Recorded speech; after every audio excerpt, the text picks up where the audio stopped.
देखिए रिपोर्ट आपने मुलाहिजा की, शाहिद साहब साथ हैं। शाहिद भाई मुझे ये बताइएगा कि एक तो ये सब कॉन्टिनेंट का माइंडसेट मुझे समझ में नहीं आता। ज़रा सी घास देखते हैं और हम फ़ौरन फैसला कर लेते हैं इस पर हम बॉलिंग करेंगे।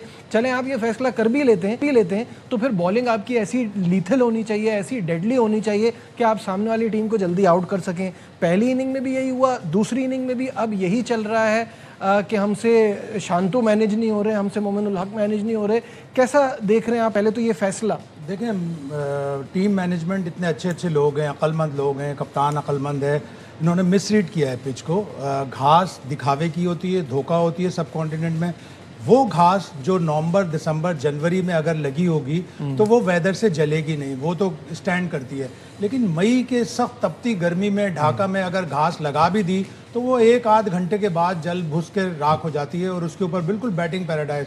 और मेरी एक दिन पहले, मैच से एक दिन पहले अतहर अली खान से बात हो रही थी, उन्होंने कहा ये घास दिखावे की होगी, ये बैटिंग पैराडाइज होगी, जो भी टॉस जीते वो पहले बैटिंग करे। हमारी मैनेजमेंट ने अगर ये सोचा कि जी घास देखकर हम चलो पहले बॉलिंग कर लेते हैं, तो जिस तरह आपने कहा कि एक तो बॉलिंग होती, कोई दो होते 150 के, एक होता 140 के, तो एवरेज स्पीड 130 132 आ रही है, तो उससे कैसे आउट करेंगे? वो भी आपने दो शुरू में आउट कर लिए, वो सिर्फ थोड़ी बहुत जो घास थी उसकी वजह से आउट हो गए, या वो ओपनर जितने कॉम्पिटेंट नहीं थे कि वो आउट हो गए। मोमिन ने और शांतु ने बता दिया कि दोनों ने बैटिंग की। और सबसे बड़ी गलती आपने फिर ये की कि आपने 3 फास्ट बॉलर खिलाए पिच को देखकर। आपको इस पिच पे साजिद खान को खिलाना चाहिए 100%, जिसका पिछले इसी ग्राउंड में पिछले उसमें आपने देखी क्या जबरदस्त परफॉर्मेंस थी। परफॉर्मेंस भी थी। फिर आप देख रहे हैं कि उनके टॉप ऑर्डर में 3-4 खब्बे हैं जो रन बनाते हुए आ रहे हैं। आप उनको आउट करने के लिए एक right arm off break bowler लेते हैं। उनके पास प्लस पॉइंट ये था कि मेहदी हसन मिराज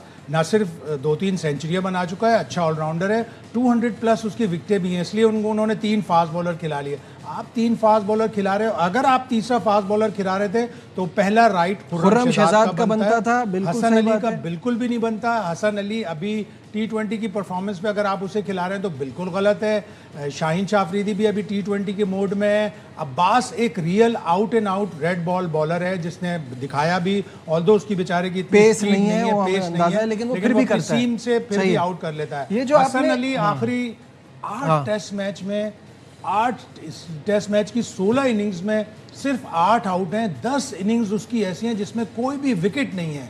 हसन अली एक ज़माने में बड़ा अच्छा टेस्ट का रेड बॉल का बॉलर था जिसने साउथ अफ्रीका के खिलाफ हमें टेस्ट मैच जितवाया, श्रीलंका के खिलाफ अच्छी कारकर्दगी दिखाई, श्रीलंका में अच्छी कारकर्दगी दिखाई, लेकिन वो अब सिर्फ वाइट बॉल का बॉलर रह गया है। रेड बॉल में आपने उसे खिलाकर आपने शहजाद खुर्रम के साथ नाइंसाफ। खुर्रम शहजाद और हसन अली का कंपैरिजन एक छोटा सा बनाया है। जनवरी 2023 से लेके अब तक खुर्रम शहजाद ने 6 मैचेस में 20 विकेटें लिए। How can you drop him? उसका छठा मैच तो काउंट ही ना करें ना, वेस्ट इंडीज के खिलाफ सिर्फ एक ओवर पूरे टेस्ट मैच में 1 ओवर उसने किया, तो वो तो उसके साथ ज्यादती है। छठा टेस्ट मैच आप काउंट ही ना करें। देखें अब ये देखें कि आपने ये 20 विकेटें हैं, इनमें जिसमें से 6 और 4 टेस्ट मैचेस में 3 विकेटें हसन अली की। जैसा मैनेजमेंट के अब आपके पास वक्त आ गया कि आपको व्हाइट बॉल के बॉलर और रेड बॉल में आप मीर हमजा, खुर्रम शहजाद, अब्बास ये आप खिलाते हुए आ रहे हो। आपको एक अच्छा 150 प्लस का फास्ट बॉलर और चाहिए। व्हाई नॉट अली रजा? इस पे काम क्यों नहीं किया जा सकता? पेस की कमी तो है ना।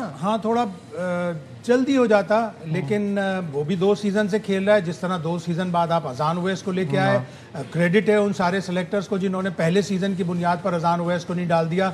2 सीजन में एक कायद-ए-आज़म ट्रॉफी में 800 रन बनाता है, 400 रन पैटर्न्स ट्रॉफी में बनाता है, प्रेसिडेंट कप में बनाता है, तो वो 2 सीजन की बुनियाद पर आया है। लेकिन इसी तरह 2 सीजन की परफॉर्मेंस पर हुरैरा भी आया था, आपने उसको 2 टेस्ट रेडा पिचों पर खिलाकर बाहर कर दिया। वो तो हम एक तो पता नहीं, मुझे नहीं समझ में आता, एक तो आप फोर्स ही नहीं करते और करते हैं तो फिर अपने डिसीजन को तो बैक करें, किसी को एम्पल चांसेस तो मिले ताकि आप बाद आपने उसे बाहर कर दिया। आप समझ में नहीं आता कोई आता। जैसे आपका एक बड़ा मशहूर जुमला है, वो मैं कोट कर देता हूँ कि पिछली सिलेक्शन आपको रखनी चाहिए साथ कि किसको लाए हैं तो किस बेस पे लाए और हटा रहे हैं तो किस बेस पे हटा रहे हैं।